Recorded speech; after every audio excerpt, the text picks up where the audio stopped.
Welcome to the Other Side of Potential podcast, hosted by Dr. Sharon Spano.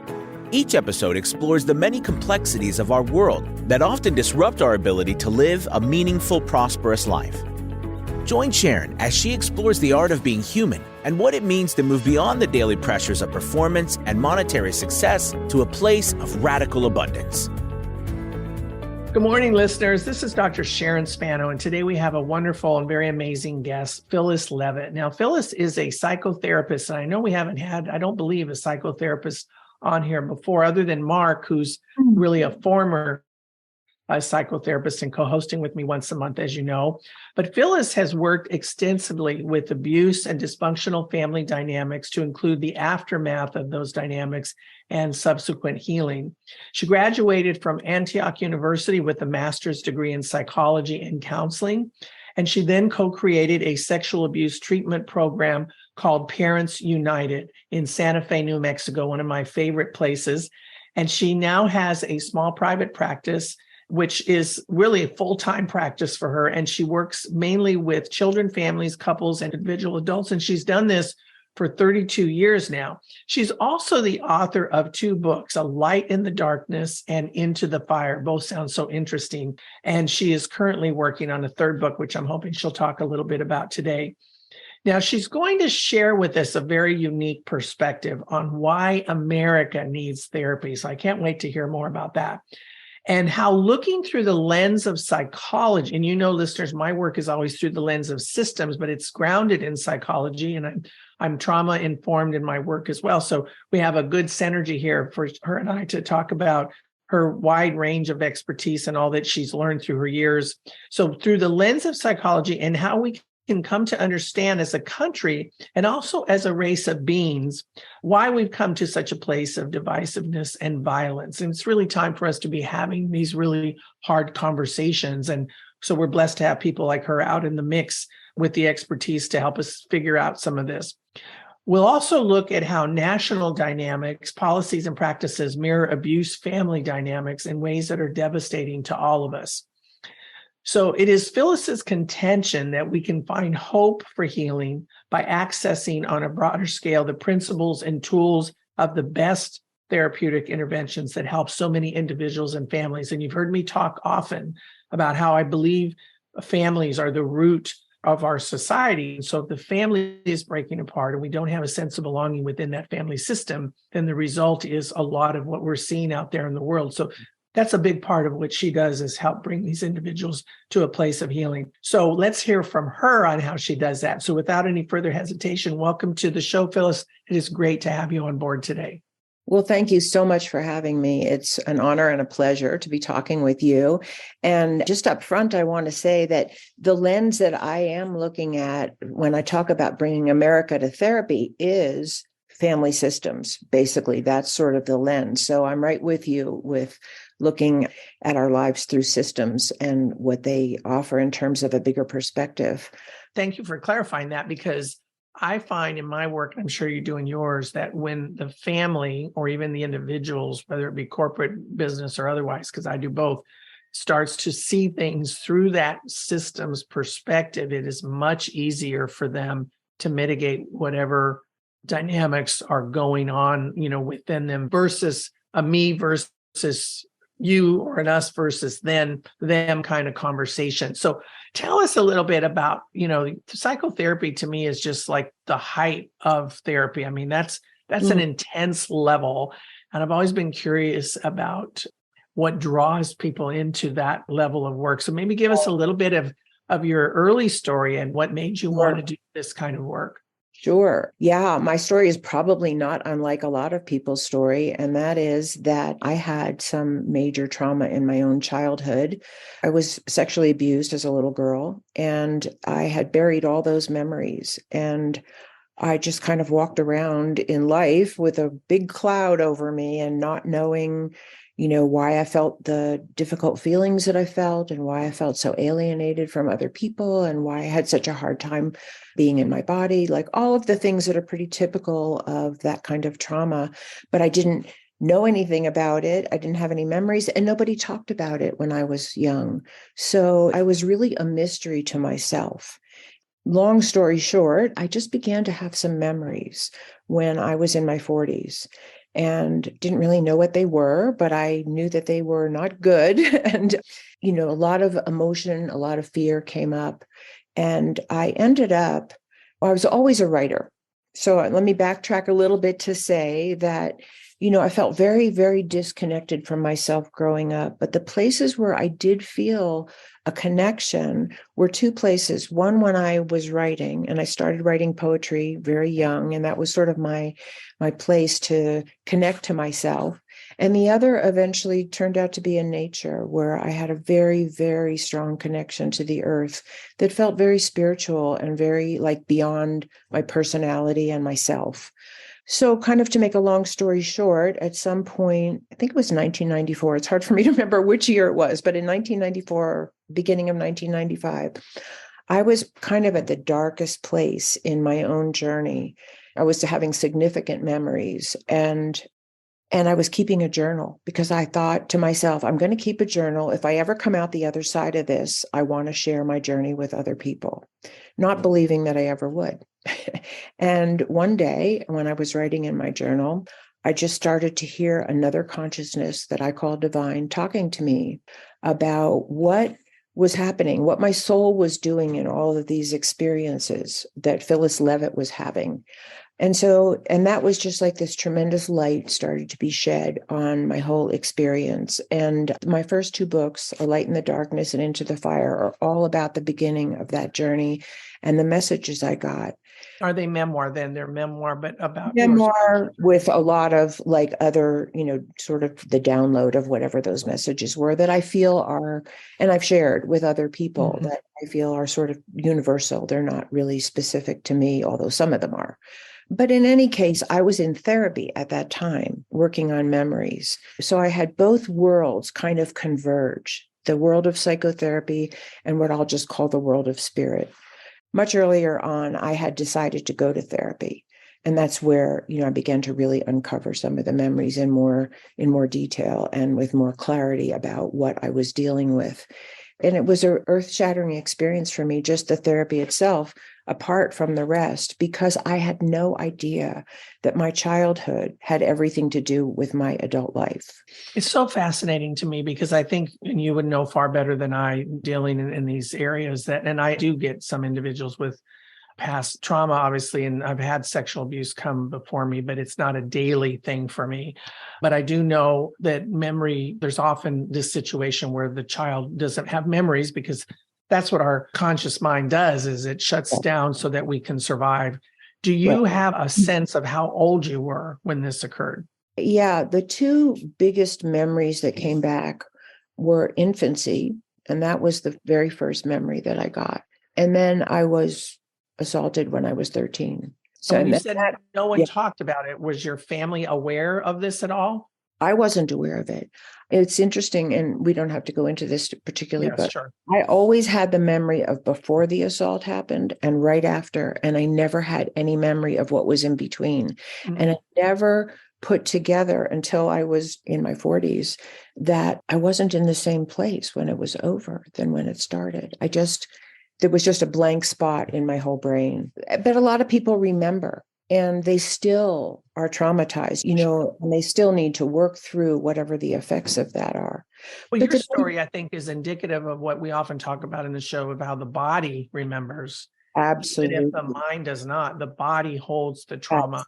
Absolutely. So first, let me just say how saddened I am to know that this happened to you. But the one good thing probably that we could say is the result of many good things is that you are who you are today and you're helping so many people. And I want listeners to hear just that bit of your story because I think it's important.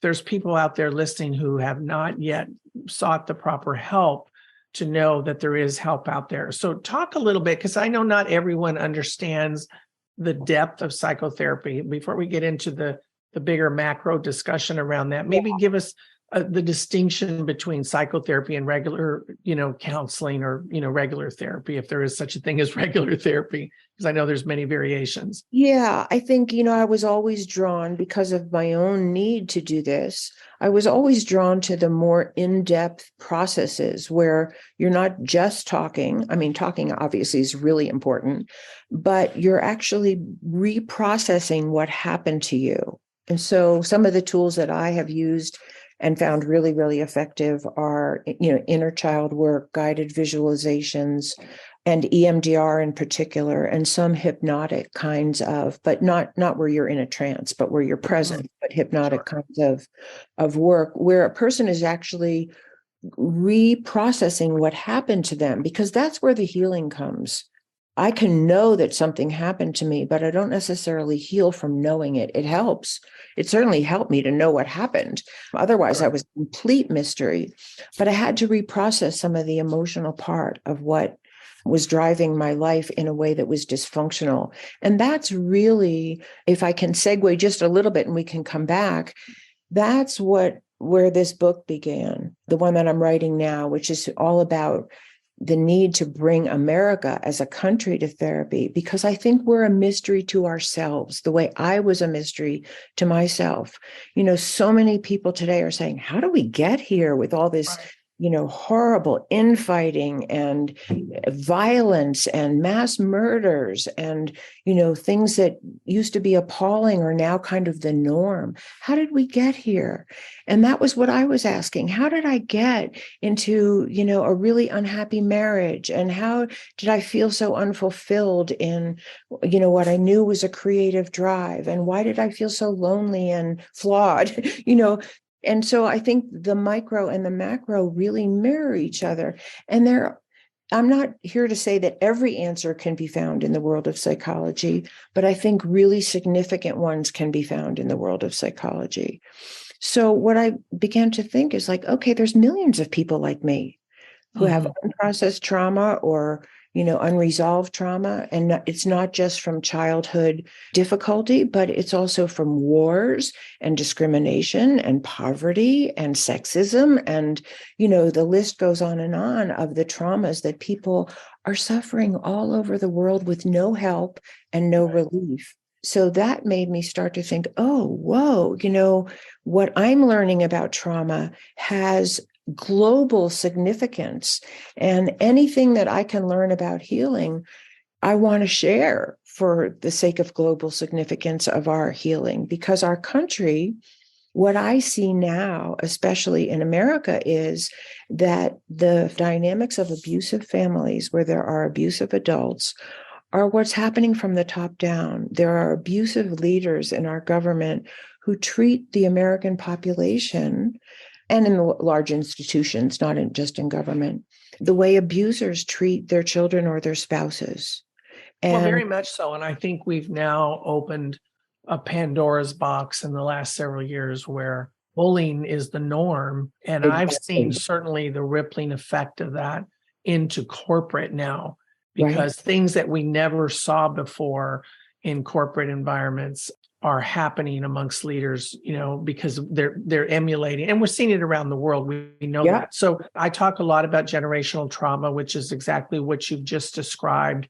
Yeah. And I think, my short answer to your question, and I know you probably share this answer as well, is that there's this rippling effect. Absolutely. And war is just one example that I see very keenly, particularly when I'm working with people in Europe, that's still very, very real for them, because they're only 3, maybe 4 generations outside of the big war, as we thought, the war to end all wars, World War II. That generational trauma is very much alive there. And then this breakdown in the family system.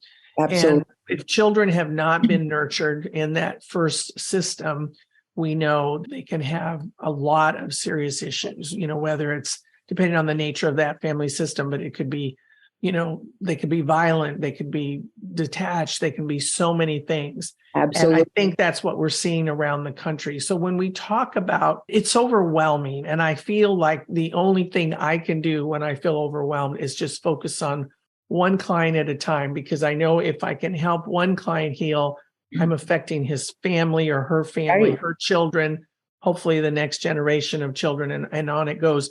But your belief, I think, is really interesting because it is more macro in that each of us can do maybe a bit more to help cause an even greater rippling effect around the nation, around the world. So maybe talk a little bit about where you're going with this book, which do you have a title for it yet? Because we need to be watching. Tentatively, the title is America in Therapy. And then I'm going to have a subtitle that isn't quite nailed down yet.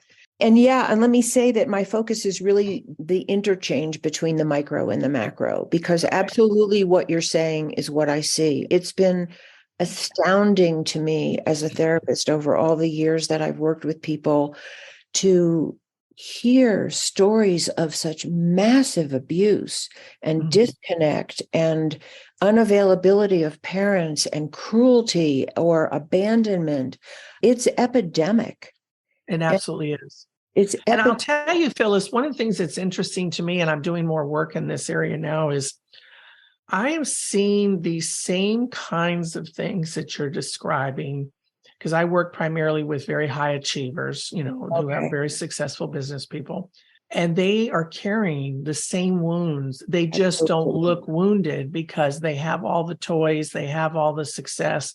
On the outside, they look great, like they're living the dream, but on the inside, they're carrying these same things. So I think it's important, listeners, to understand that we're not talking about some dysfunctional population of people that live in the inner cities and, are shooting heroin up their arms. We're talking about the average American, and we can probably take this around the world, that is suffering deeply from past events in their lives with maybe no or very little resources, or even the notion, there's still that stigma. I see this every day. They'll come to me as a mentor or a coach before they'll go to therapy sometimes. Or sometimes they'll come to me because I've been in therapy for years and years and they need a change, or, they're ready for something, different or whatever. But there's still the stigma of, no, I can do this on my own. I don't need help. Can you talk a little bit? Do you see that as well?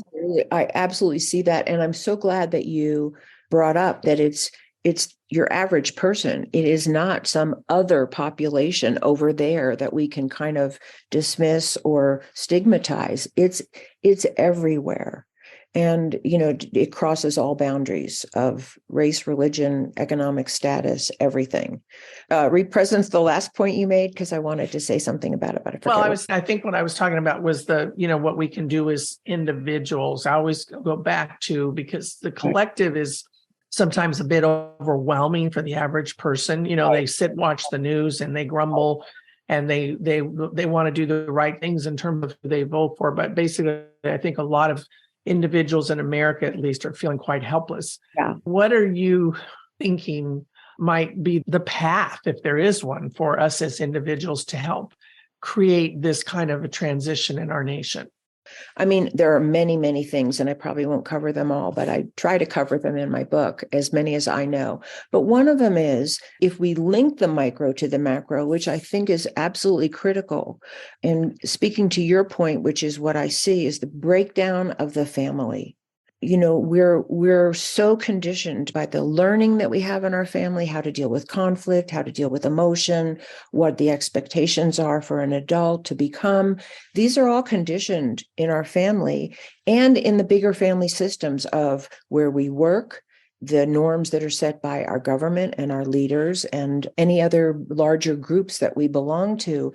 So I think number one is education. I think as a society, we have to know what the dynamics of abuse are and what the dynamics of healthy families are, because that piece is critical. Otherwise, we stay a mystery to why we are the way we are and why there's so much violence.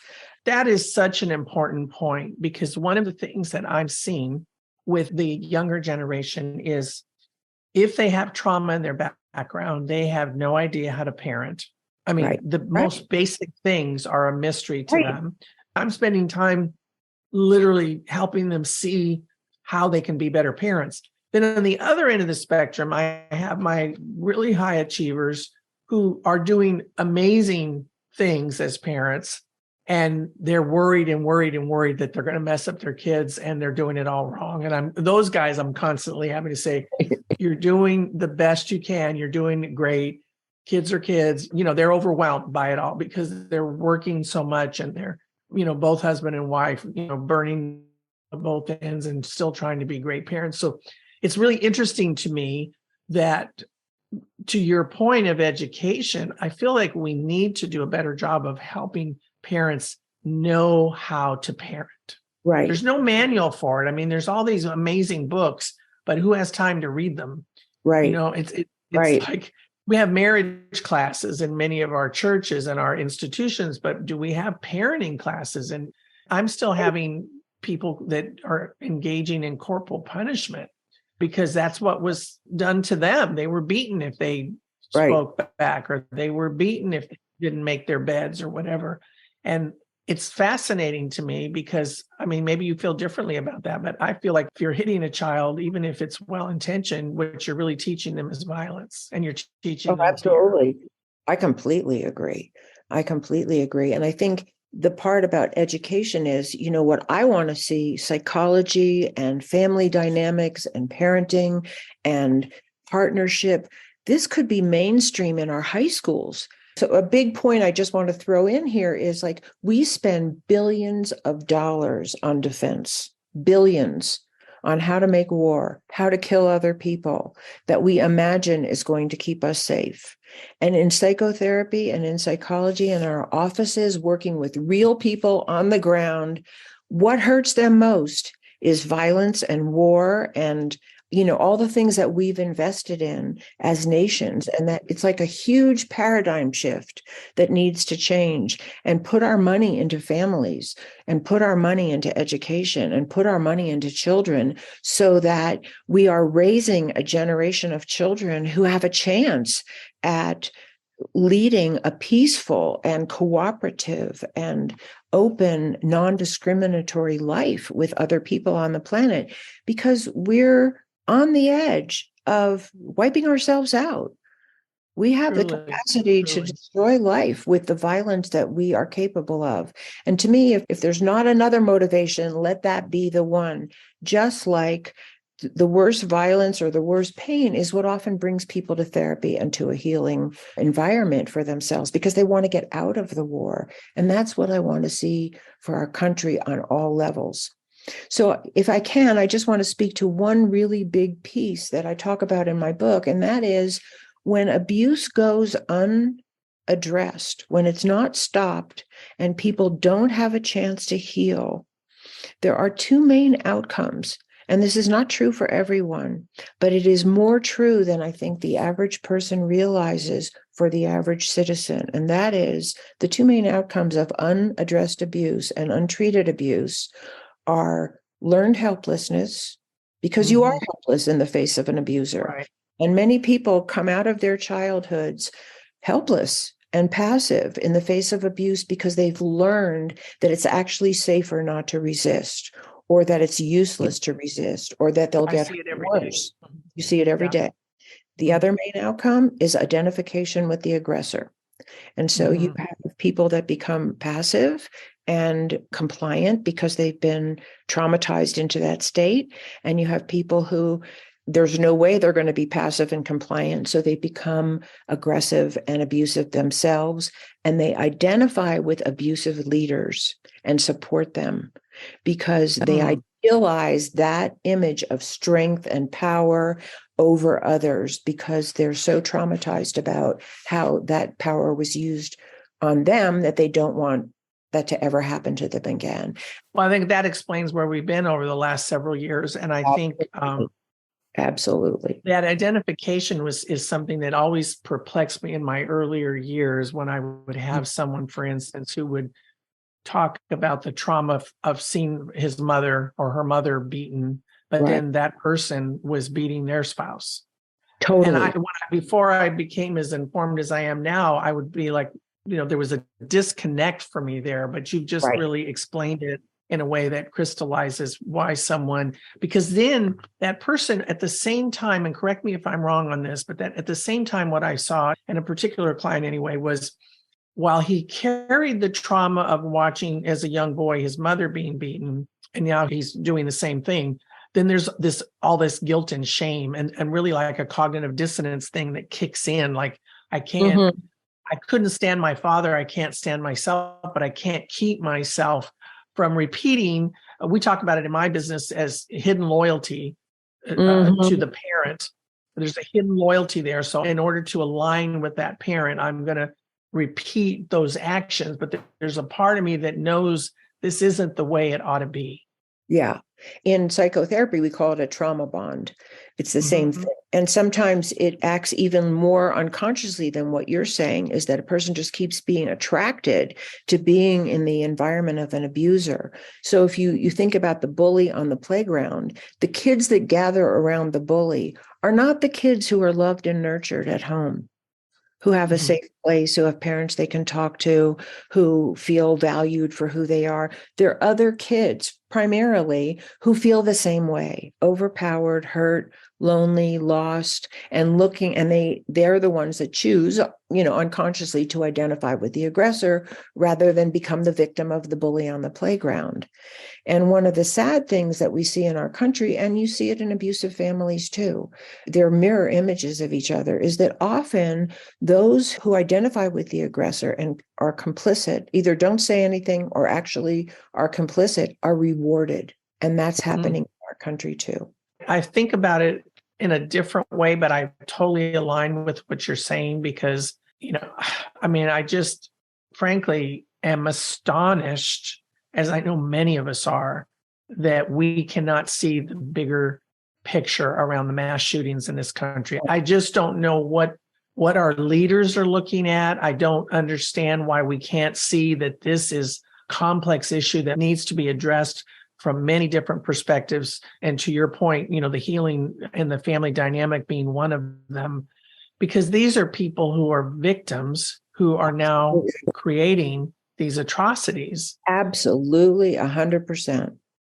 It's just incredible to me that it's happening over and over again. I've lost track of how many we've had now. You remember back in the day when Columbine happened, the shock of that. I remember I was traveling, speaking somewhere when we got the news, and it was a devastating thing. Now it's just like an everyday occurrence and just seem to be almost numb to it. It speaks to many things. Absolutely what you're saying. Like, where's the tipping point where we really get that as a society, we are creating these people. This is not just a family issue, although, I looked into some of the histories of some of the mass shooters when I was writing my book, and their stories are terrible. They're absolutely terrible. And so we need, as a country, to make a link between the violence that none of us want. We don't want our kids to be the one in that first grade class. And what's happening to the people like the young man in Uvalde who killed all those children. And I think what we need to look at is that these people, just like the most acting out child in a family, that's usually the one that goes to therapy, right? The one who's stealing or wetting the bed or failing in school. That's the one who comes to therapy. But really, in the therapeutic world, we call them the identified patient. They're the one who's signaling that the family is in trouble. And they're the symptom bearer for the family. And all these mass shooters are the symptom bearers for the family of America, if we're talking just about the United States, and many other people like them. And their message is, help, something's terribly wrong here. Something's terribly wrong in my life. Something's terribly wrong in my world. I can't get what I need, which is love, belonging, a sense of value, good limits and boundaries, a sense of appreciation, learning how to cooperate and work with each other. The list goes on. And these are all the dynamics. When you're working with your clients, because these are very deep things, and I'm often surprised at how I can be with someone. Just had this happen last week, working with a young man since October. And then Friday, we're doing something. I do constellation work, and we're doing a constellation, and something really big comes out that he had never mentioned. My heart just broke for him that he's been carrying this for 10 years. And here we've done all this work. And I know you see that a lot, where it comes out when the time is right for the client or the patient. Are you seeing that you're able to move them through psychotherapy? Because there is also a lot of conversation out there right now about talk therapy not being effective and the fact that we can re-traumatize people, those kinds of things. We have to be very careful about that. And, the wonderful book out there, The Body Keeps Score, Right. practically, Right. what is it, Vander Kolk? I can never Yeah, remember his Vander Kolk, exact pronunciation, but he talks about how the body holds trauma. We have to be careful we don't re-traumatize.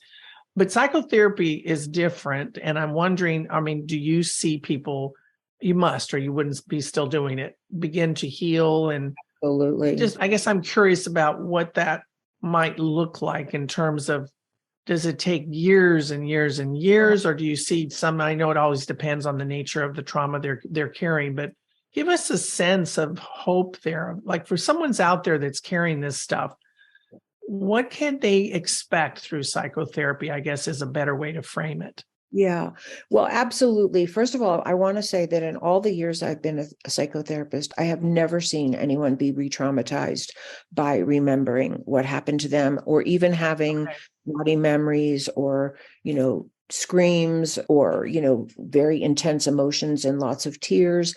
And I think that is one of the fears. I mean, it's very common for people to say, I don't want to go there. I feel like if I start crying, I will never stop. But the truth is, do stop. And honestly, never seen that. And I've worked with a lot of trauma. And I'll tell you one of the reasons, or some of the reasons why I think people are not re-traumatized. Because therapy is not just about remembering what happened. And a big part of therapy, let's say with trauma, is remembering what happened, really delving into the negative beliefs that a person took on about themselves as a result of the abuse. I'm helpless. I'm not worthy. I'm not lovable. I'm no good. I'm a failure. I'll never be connected to other people. Nothing I do will ever work. There's a whole host of negative beliefs that get implanted. And we're actually working with the negative belief structure to empower more positive beliefs about self that can diminish the power of the negative beliefs that have been running the show and creating the negative coping mechanisms and experiences that bring the person to therapy in the first place. That is so important what you just said, because that's what I see. And thank you for reframing the re-traumatization. It's something I'm very careful about and have concerns about. But the negative belief structure, as you described it, is what I see all the time. It's quite amazing how, as a result of the trauma, we have the capacity to take on a story. That story is so embedded in us. It is absolute truth. And many times when I'm working with clients, that false belief comes out. It's astonishing to both of us, because they didn't realize that was what was running their life. And then the work is to reframe that, another way of thinking and being. And I've been trained, and I'd love your comment on this, that we're actually, when we're doing that kind of work and whatever methodology you're using. So the EMDR, as I understand it, I've only done it twice after my son died. I had it done.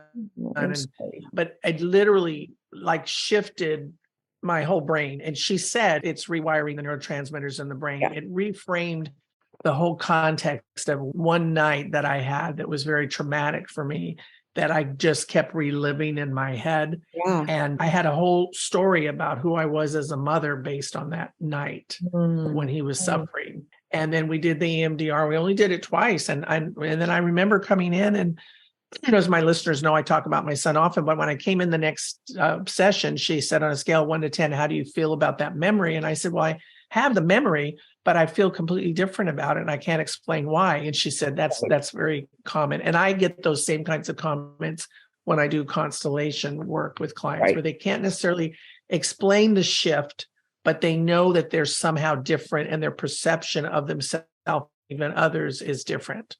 Absolutely. And EMDR is one of the main tools that I ended up using in my practice, because it is so powerful. And that's what I mean about that's so different than just having an insight. You're actually reprocessing something in your brain, in your emotions, and in your body. I think that's really, really important. Well, I am just excited. I'm writing that down because I think that's important, what you just said. In your brain, emotions, and body. Really important, listeners, for you to get the impact of this type of work, because it cannot just be a cognitive shift. It's never enough. It's not a logical type of work. Would you agree? We can't figure our way out of it. Yeah. And I even say to people when we do EMDR, this goes outside or beyond or underneath your conscious mind. It works on a different level of your awareness and your brain functioning. And if I don't want to forget to say the other half of what I think makes good psychotherapy really effective. So it's the techniques we use, and it's definitely working with shifting the negative belief structure to a positive belief structure, and which will automatically change the way a person is coping. It will change behavior as well as feelings. But the other half is the therapeutic relationship. It's really important. I don't know how much it's stressed today in graduate programs, because it's been a long time since I was in my graduate program. But I know from my experience with clients that my caring about them, my belief that there is light at the end of the tunnel, no matter how dark that tunnel is, no matter how hopeless you feel, I went through that tunnel, and I'm here to tell you there's light at the end, and I'm going to be here and I'm going to hold it until you find it. And I'm not going to give up on you, even when you feel like giving up on yourself. So that's one piece. And the other part that I really presence for people, there's a couple. One is you already made it. You made it. There's many successes in your life. You're holding a good job. You're doing your parenting as the best you can. You own your house, or you made it. There's a part of you that is an incredible survivor, and that part can become stronger and more conscious and can help the parts of you that are still stuck in the trauma. So that's another message. And the other message that I think is really critical, and this speaks to what you were saying about like those stories and those negative beliefs just feel like an absolute truth of who I am. I'm no good. I'm unlovable. I'm ugly. I'm stupid. Whatever those negative beliefs are, that what I tell people, because I believe this and I know it to be true, is there is an essence that was never touched by any abuse. There is something in you. The abuse happened to you, but it is not who you are. It's like layer upon layer upon layer that may be put on your sense of who you are. But underneath, there is a core that no abuse can touch. And our work is to find that and bring it out so that you can live your life from a much more essential place. And I know that experience in myself. And so I can hold that as a truth and not a theory. Does that make sense? Yes, it does, because I've lived it as well. And I feel like when we talk about healing, so much of the time, I feel that I'm just holding space. And I feel like the work is such a privilege. I feel like I'm just a mirror for them to see themselves in a way they've never seen themselves before. That's right. And it's very humbling. Blessed opportunity. Yeah. I tell people, because I feel this, you have given me as much as you feel like I've given you. It's such an honor to be part of someone's journey.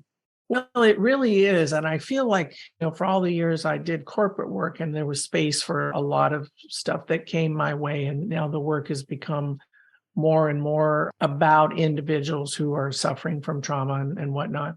I found as my work has morphed into this level that my heart has been opened.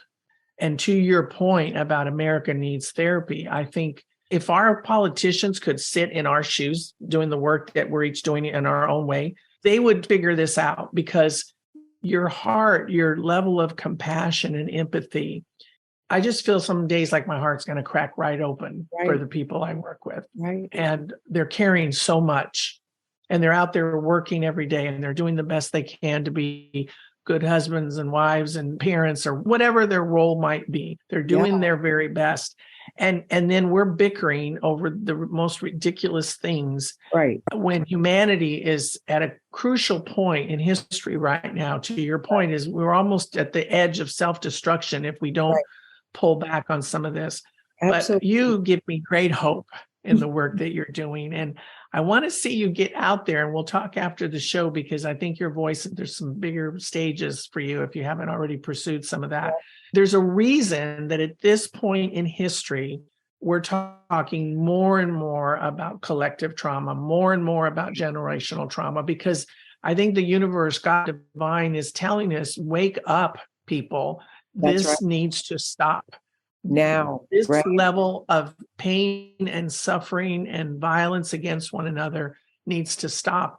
And it right. cannot, because till we make the decision, because when you think about, one of the things that I learned early in my career is the perpetrator was once a victim. Well, About that's that. a hard pill to swallow, isn't it? It's a hard pill to swallow, but it's the truth. We have to be willing to look at the hard truths. We have Yes. to. That's what good therapy does. We create a safe place to look at the most difficult truths. And some of those difficult truths are the terrible things that happened to me. And some of the difficult truths are the way I hurt other people. We all have both. And as a country, imagine if we could do that. Imagine if we could look at the hurt that we have inflicted and be responsible for it and make amends to one another the way we want in our own lives. Well, it's a beautiful, beautiful, very profound level of work that you're doing. So I want to hear, and I would love for you to come back when your book is ready so we can I would talk love more that. about the Thank details of it. And I want to call attention again to the name. I don't always get to read because I get so many people with wonderful books. I try to keep up, but it's difficult. But I definitely will get your books. So the first is A Light in the Darkness, and the second is Into the Fire. Right. Now, tell me if there's any last words of wisdom before we talk about how people can access you and your work further. Any last bits of wisdom you want to share? Yeah, I think whether you're taking a spiritual path or a psychological path or some other path to healing in your life, what I have seen is that they all come down to the same thing. And that is how we treat one another and ourselves. And that we're all looking for love, on different levels, love, belonging, a sense of meaning and purpose. And I really think all roads lead to Rome. And so, what I've sort of come to, as we've all heard this saying, but it's not part of how we live as a country. And that is, do unto others as you would have them do unto you. If we lived that way, if our government operated on that principle, we'd have a different country overnight. Well, we would. And I just want to touch on one of the things in the few minutes we have left. I'd love you to comment, because one of the things I think that interrupts our capacity for that, and there's many, many, but Right. what I see a lot is projection. So I don't know what I don't know. Yep. Everyone out there to me looks angry. Everyone out there is failing me. Everyone out there, whatever your narrative is, but it's actually living within me. That's right. Talk a little bit about that, because I think if everyone could understand our unique capacity to project on others what lives within us, that would be a huge shift right there, correct?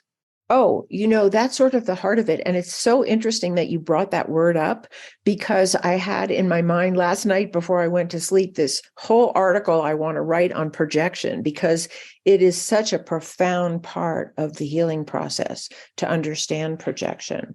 And so I'll give you a really quick story. So I had a client who was very isolated as a child. She lived alone with her mother, and her mother was very depressed. And so she spent a lot of time alone. She didn't have friends over. She felt really alienated as a child.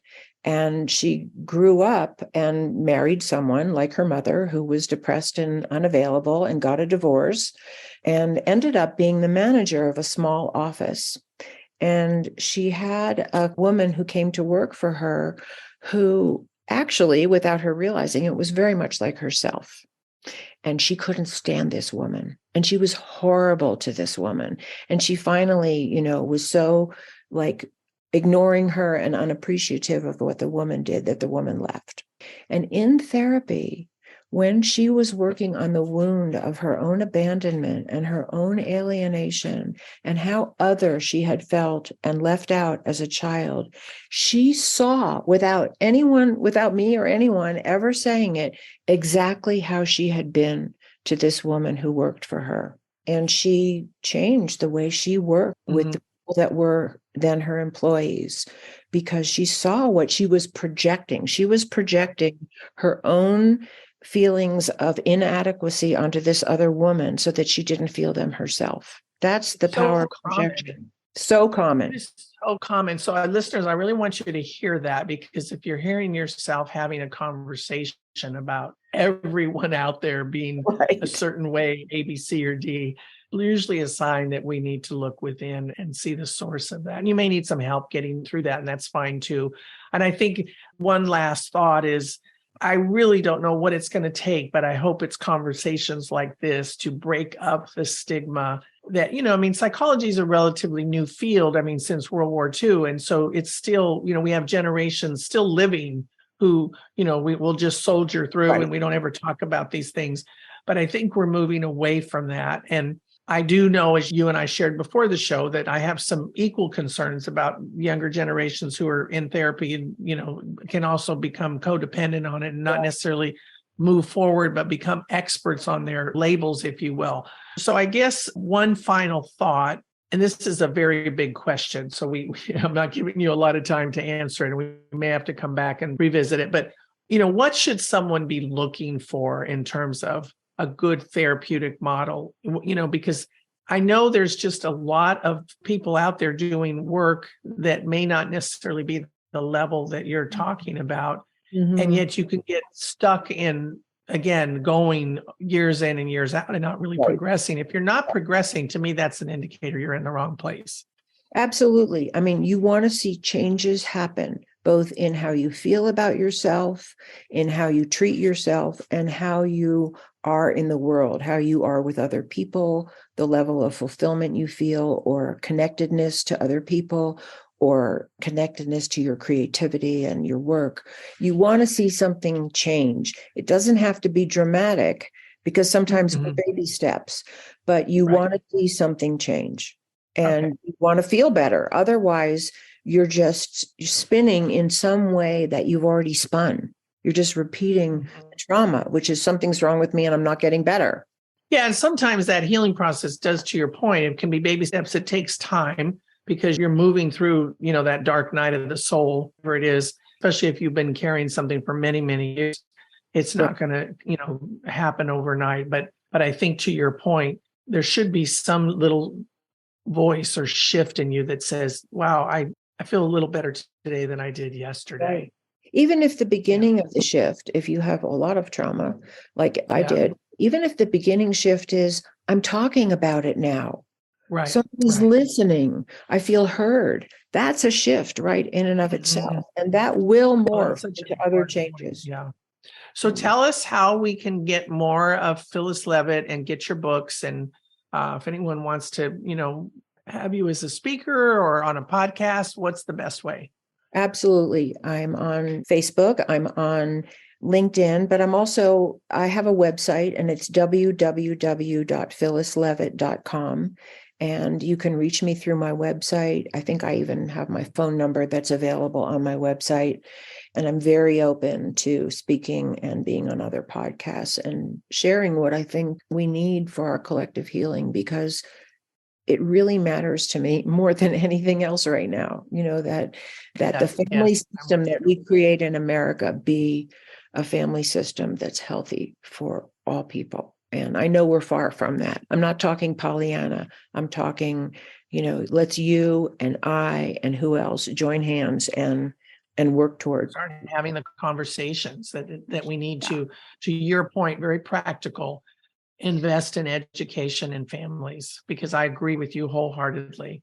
If you don't know what you don't know how to get out of it. So the more we can talk about these things, and really we need to be pushing our legislature to put the money in the right places. I don't know what that'll take, but even these conversations, I'm hopeful for change to occur. So it's Phyllis Leavitt, Leavitt. Thank you so much for being here today. It was an honor. Thank you. It was an honor and a pleasure. And I really enjoyed talking with you. I always learn so much, listeners, from these interviews, because the talent and the people out there that are doing the hard work, it's just incredible. So lean into this level of work. If you are someone in need and you've been hesitating, I really do hope that you will know there are resources out there. And now more than ever, because you can get online and you can check out Phyllis's website or my website, or, just do a little exploration and find out what's the best avenue for you to get the help that you need and the resources that you need.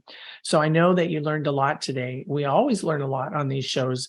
And I always want to remind you that every challenge, no matter how big or how small, each is intended to bring you to your other side of potential. You may need some help along the way, but there's no shame in that. Mm-hmm. So reach out as you need. And thank you so much for listening. Until next time, this is Dr. Sharon Spano reminding you to stay well and live your biggest life. God bless. Thank you for listening to this episode of the Other Side of Potential podcast. Please leave us a rating and review on your favorite podcast platform so we can continue bringing you cutting-edge interviews and research on how to live your biggest life. For information on how to work directly with Dr. Spano, visit SharonSpano.com to schedule a complimentary consultation.